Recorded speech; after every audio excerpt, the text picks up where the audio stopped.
नमस्कार दोस्तों, हम छी राहुल राजगुप्ता। मैथिली काव्य शास्त्र चैनल पर अपने लोगन के स्वागत है। अपने लोगन से आग्रह है ये वीडियो के पहले देखे से पहले अपने लोगन सब्सक्राइब आ बेल आइकन के जरूर दबा दें। एक बेर बेर वीडियो देखे के लिए अपने लोगन के नोटिफिकेशन आबि जाए। ऐसे पहले जो हम वीडियो देने छलहुँ वो छल मैथिली काव्य शास्त्रक पाठ्यक्रम। ओहि पाठ्यक्रमक अंतर्गत पहिल चैप्टर छल काव्यक लक्षण। एहि काव्यक लक्षण पर हमरा सबके विचार करबाक अछि। काव्यक लक्षण जे छै BA MA STT UGC net JRF एहि सब सिलेबस में छै, तैं अपने लोकनि एकरा अध्ययन करी। हमरा सबके विचार करबाक छै काव्यक लक्षण। कहल जाइत अछि कि काव्यक स्वरूप निर्धारण में परिभाषाक अत्यधिक महत्व रहैत अछि। तैं हम पहिल एहि पर काव्य शास्त्रक परिभाषा पर चर्चा करब। किएक तऽ काव्यक लक्षण बुझबा से पहिने हमरा सबके काव्यक परिभाषा बुझना अत्यंत आवश्यक छै। उत्तम काव्य केकरा कहल जाय तकर परिभाषा लक्षण के जानब आवश्यक भ जाइत अछि। किएक तऽ अपने लोगन जब उत्तम काव्य तो मुदा हम सब ई बुझे छी कि काव्य जे छै से या तो गद्य हुए वा पद हुए, सब काव्यक अंतर्गत अबैत अछि।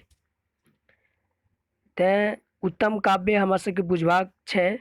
उत्तम काव्यक अभिप्राय ई भेल कि काव्य के रस के बुझनिहार पंडित लोगन छै, मुदा तऽ आमो जनता लोग बुझे छै। तो आब तो सब घुल मिल गेल छै तऽ काव्य के अंतर्गत। तैं उत्तम आ काव्य हम एहि दुआरे कहलहुँ कि काव्य के रस के जे उत्तम रस के जे रस के जे आनंदित के जे अनुभूति होइ छै वो पंडित लोगन के होइ छै। तैं एहि पाठ में हमरा लोकनि के विभिन्न भारतीय पाश्चात्य काव्य शास्त्रक आचार्य मत परिभाषा पर विचार करब और काव्यक लक्षण सँ परिचय करब। भाषा साहित्य में काव्यक स्थान सर्वोपरि रहैत अछि। तैं एकर परिभाषा और लक्षण पर सम्यक विचार कए उपयुक्त मत के उद्घाटित कए कवि कर्म और वैशिष्ट्यक निरूपित करय साहित्य शास्त्रक काव्य परिभाषा और लक्षण के अध्ययनक आधार बनायब। ओना तऽ मैथिली साहित्य में संस्कृत साहित्य शास्त्री लोकनि द्वारा देल गेल परिभाषा पर अधिक विचार कयल जाइत रहल अछि। मुदा एहि पाठ में भारतीय शास्त्रीय लोकन के विचार से हम अपने लोकन के अवगत करायब। पाश्चात्य शास्त्री लोकन के जे विचार से हम अपने लोकन के अगला वीडियो में हम प्रसारित करब। तो एहि वीडियो में जे छै भारतीय साहित्य शास्त्री लोकन के विचार कयल गेल छै। तो चलिए अपने सबके हमरा पहले बुझबाक छै कि काव्यक परिभाषा अर्थात काव्य की छियै। कहल जाइ छै कविक अलौकिक कृति के काव्य कहल जाइत अछि, अर्थात कवि द्वारा अलौकिक कार्य केनिहार काव्य कहल जाइत अछि। अपने लोकन जे देखू एहिठाम हम एकटा शब्द लिखलहुँ हँ अलौकिक कार्य। किएक तऽ कहल जाइ छै कि कविक कृति के काव्य कहल जाइत अछि, अर्थात एकर अर्थ ई भेल कि कवि द्वारा कोनो कार्य केनिहार काव्य कहल जाइत अछि। अच्छा, तऽ कवि तो भोजनो करैत अछि कि ओ काव्य भेल? किएक तऽ ओ तऽ कार्य तो भेल मुदा काव्य नहीं। तैं एहिमे अलौकिक शब्द के हम दृश्य केलहुँ, एहि अलौकिक शब्द। अब दोसर लाइन में छै कि काव्य सार्वकालिक आ सार्वदेशिक वस्तु छै। ई काव्य जे छै सब कालक लेल आ सभक देशक लेल ई वस्तु थी। मानवीय भाव सबक पर्यायलोचन एवं साधारणीकरण काव्यक माध्यम से होइत अछि। एक तो मानव के जे भाव अछि वो पर्यायलोचन के अर्थ भेल आँखि। ई आँखि जे छै एकर कोनो अर्थ नहीं छै। आँख जतऽ गड़ जाइ छै ओकर विश्लेषण करे लागे छै। आ साधारणीकरण काव्यक माध्यम से, साधारणीकरण मतलब सिंप्लीफिकेशन, एकटा कहल जाइ छै कि कवि के उद्देश्य इहो छै कि जे वस्तु के देखै छथि ओकर रचना कऽ दै छथि। तेँ कहल जाइ छै कि मानवीय भाव सभक पर्यालोचन एवं साधारणीकरण काव्यक माध्यम से होइत अछि। नेक्स्ट लाइन में छै, काव्य लक्षण सीमा में आबद्ध नहीं कयल जा सकैत अछि, किएक तऽ काव्य आत्माक अनुभूति व्यक्त रूप थिक। काव्य के जे लक्षण छै एकर कोनो सीमा में नहीं बांधल जा सकै छै। काव्य जे छै ई आत्मा के अनुभूति के व्यक्त रूप के जे छै ओकर माने आत्मा अनुभूति के रूप थिक। अब नेक्स्ट छै, वास्तव में काव्य हृदयगत अछि। सही बात छै कि काव्य जे छै हृदय के झकझोर दै छै।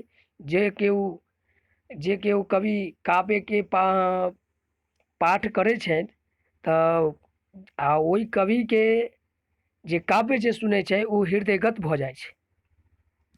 तेँ नेक्स्ट छै, कवि ब्रह्माक सदृश वाणी गम्य नहीं भऽ कऽ अंतःकरण गम्य अछि। कहल जाइत अछि कि न शक्यते वर्णे येदुम गिरा तदा स्वयं तदंतःकरणेन गुह्यते। एकर अर्थ भेल कि न शक्यते वर्ण येदम गिरा तदा स्वयं तदंतःकरणेन गुह्यते। ई ब्रह्मक जे सदृश अछि वाणी गम्य नहीं भऽ कऽ अंतःकरण यानी अंदर से झकझोर जाइ छै, अंदर में। बुझलहुँ। नेक्स्ट छै, नेक्स्ट कहल गेल अछि कि काव्य शब्दक विच्छेद करैत कहल गेल अछि। कव्य तिथि इति कवितस्य कर्म काव्यम, अर्थात कि काव्य सृजन कैनिहार के कवि कहल जाइत अछि आ कवि कर्म के काव्य। ई बहुत इम्पोर्टेंट छै। अपने कहल जाइ छै कि कवि इति कवि तस्य कर्म काव्यम, अर्थात काव्य सृजन कैनिहार के कवि कहल जाइत अछि। जे कवि काव्य के सृजन जे करै छथि, काव्य के जे सृजन करै छथि ओकरा कवि कहल जाइत अछि आ कवि कर्म के काव्य कहल जाइत अछि। यह कवि के कर्म है यानी एहि कर्म के कवि के काव्य कहल जाइत अछि। नेक्स्ट, आचार्य राजशेखर कवि व्यापार के दृष्टि में राखि काव्यक व्युत्पत्ति एहि रूप से कयलनि अछि।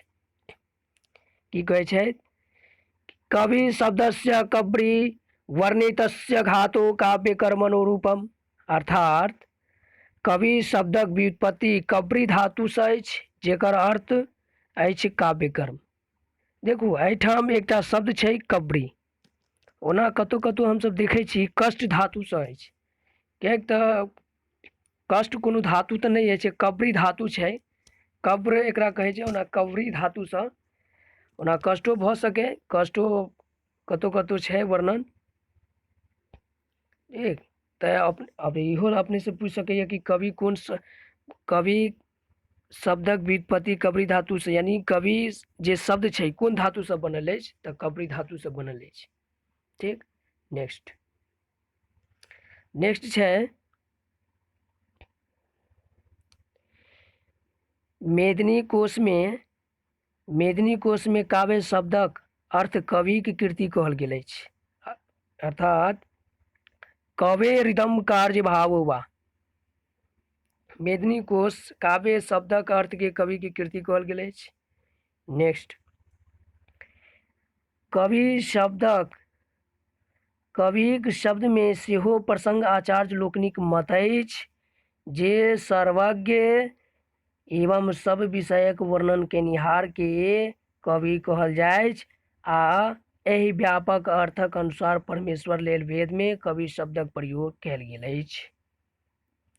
देखू एहिठाम लिखल छै कि सर्वज्ञ आ सब विषयक वर्णन, सर्वज्ञ आचार्य मतक जे विचार छलनि जे सब विषय पर जे वर्णन केनिहार के कवि कहल जाइत अछि। हम कहलहुँ ने कि कविके एकटा उद्देश्य होइ छै कि कविके जतक नजर छै, मान लिअ कि कोनो कवि अहाँके सामनेमे बैसल छै, ओ अहाँके देख के रचना कर सकैए, वह भेल अपनेके विषयके बारेमे वर्णन करत। एहि व्यापक अर्थक अनुसार परमेश्वर लेल वेदमे कवि शब्दक सेहो प्रयोग कयल गेल अछि। नेक्स्ट, ब्रह्मा के सेहो आदि कवि कहल गेल अछि, अर्थात कहल गेल कि कबीर मनीषी परिभुव स्वयं भूवो तेन ब्रह्म हृदय आदि कावे, अर्थात कि ब्रह्मा के कवि कहल गेल अछि, अर्थात कवि के ब्रह्मा कहल गेल अछि, ब्रह्मो के कवि कहल गेल अछि आ कवि के ब्रह्मा सेहो कहल गेल अछि। अगला, प्राचीन संस्कृत वाङ्मय में काव्य शब्दक जे अर्थ ग्रहण कयल जाइ छै तकरा अंतर्गत संपूर्ण रसात्मक वा सर्जनात्मक साहित्यक गणना होइत छै। कहल जाइत है कि कवि जे कोनो काव्य के पाठ करै छै ओहिमे साहित्यक गणना के सेहो सृजन होइत अछि आ अंतर्गत संपूर्ण में जे रसात्मक रस के जे आत्मा के जे छै ओकरा तऽ आनंद तो हेबे करे छै, मुदा साहित्यिक रचना सेहो होइत अछि। कहल गेलै कि प्राचीन संस्कृत वाङ्मय में काव्य शब्दक जे अर्थ ग्रहण कयल जाइ छै तकरा अंतर्गत संपूर्ण रसात्मक व सृजनात्मक साहित्यक गणना होइ छै। अगला छै, काव्य परिभाषा और लक्षण प्रसंग अति प्राचीन काल से संस्कृत साहित्य भारतीय आचार्य एवं पाश्चात्य अनेक विद्वान लोकनि द्वारा परिभाषित कयल गेल अछि। काव्य परिभाषा द्वारा ही काव्यक लक्षण के जे दर्शाओल गेल अछि से ओना तऽ प्राचीन काल से तऽ छै, ओना तऽ प्राचीने काल से आबि रहल छै। तऽ कहल जाइ छै कि काव्य के सबसे बुझनिहार आ बुझेवाला सबसे पहिने छै आचार्य भरत मुनि, अपन नाट्यशास्त्रक हुनकर वेद छै, हुनकर एकटा ग्रंथ छै भरत मुनि के नाट्यशास्त्र। नाट्यशास्त्र के पंचम वेद कहल गेल अछि। भरत मुनि के एकटा ग्रंथ छै, कोन ग्रंथ? नाट्यशास्त्र।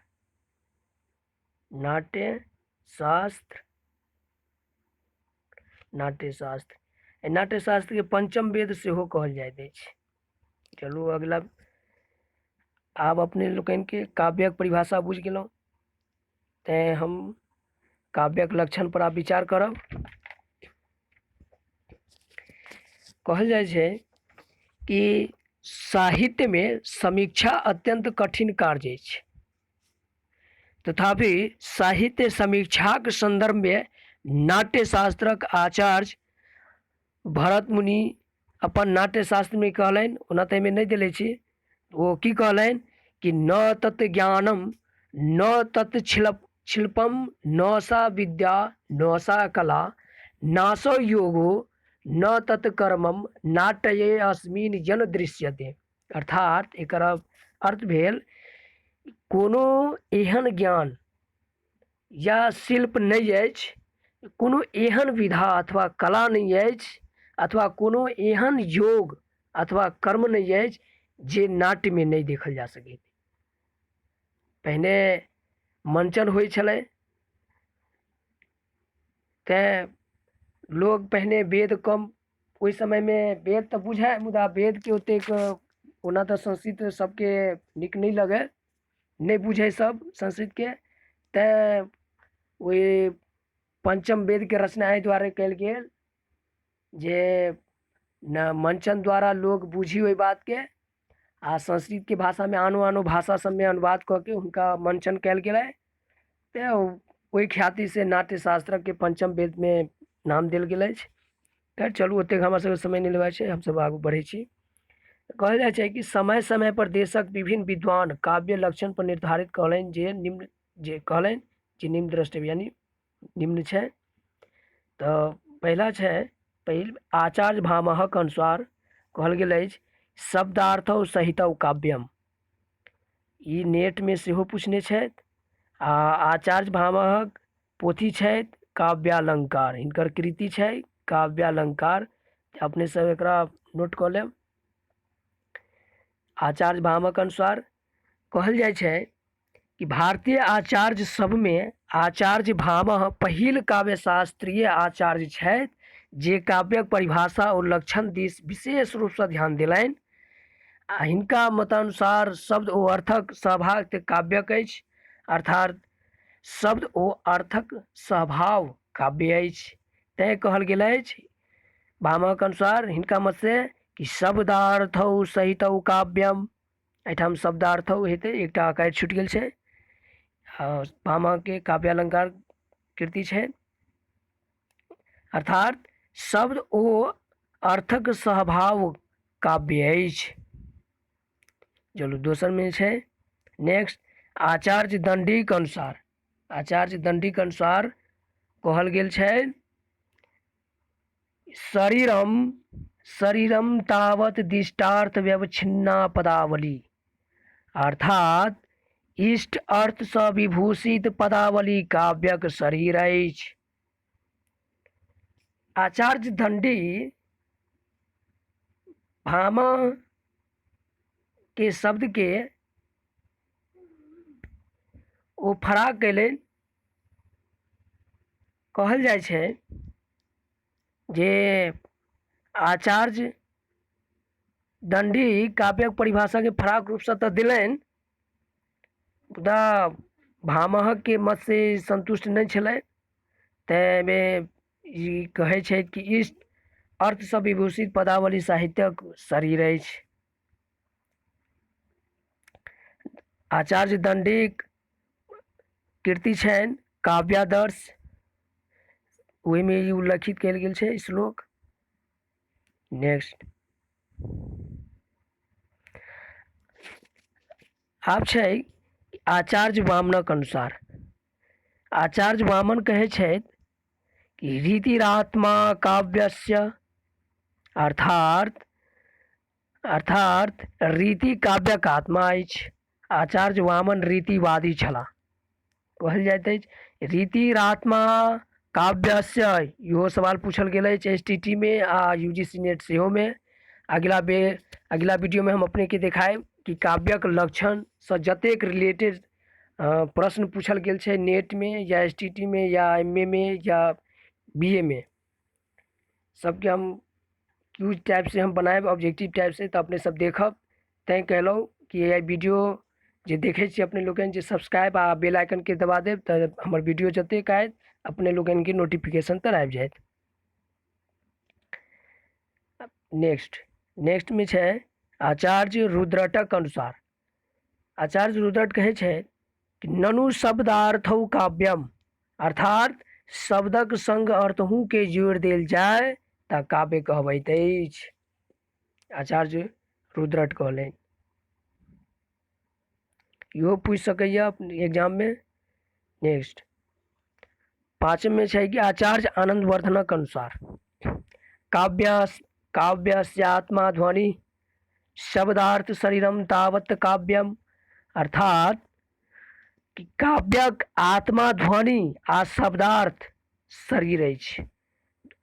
आचार्य आनंदवर्धन के ध्वनि प्रवर्तक मानल जाइत छै। शब्दार्थ शरीरम तावत काव्यम ध्वन्यालोक में छै, आनंदवर्धन के छै ध्वन्यालोक। नेक्स्ट आचार्य ममटक अनुसार। आचार्य ममटक अनुसार तददोषौ शब्दार्थौ सगुणावलंकृति पुनः क्वापि। काव्य प्रकाश में इनकर मत दिलन, इनक मत छै आचार्य ममटक के कृति छै न काव्य प्रकाश।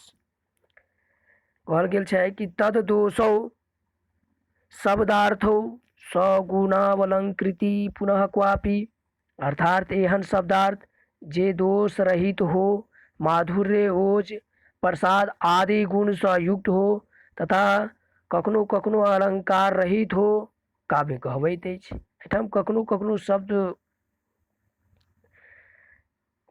बोलचाल में लिख सकै छी, मुदा एहिठाम होयबाक चाही कतहु कतहु कतौ 2 बार लिखबै।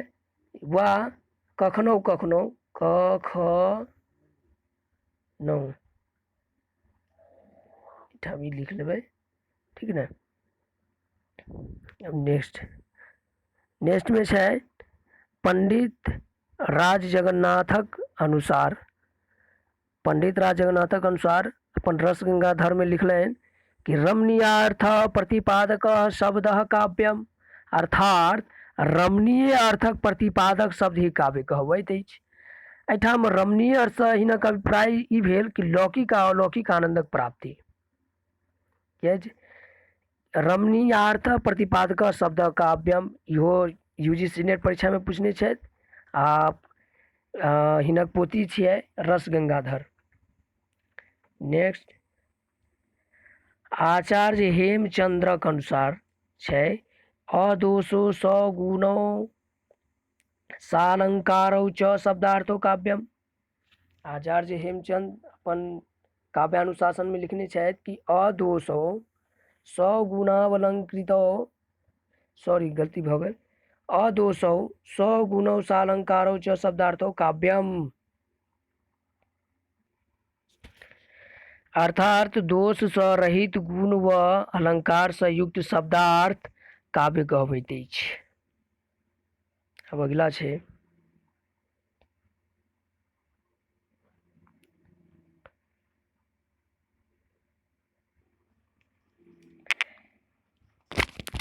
समस्त काव्यक परिभाषा में भारतीय आचार्य लोकनिक आचार्य मम्मट, आचार्य विश्वनाथ एवं पंडित राज जगन्नाथ काव्यक परिभाषा और लक्षण साहित्य जगत में बहुचर्चित भेल अछि।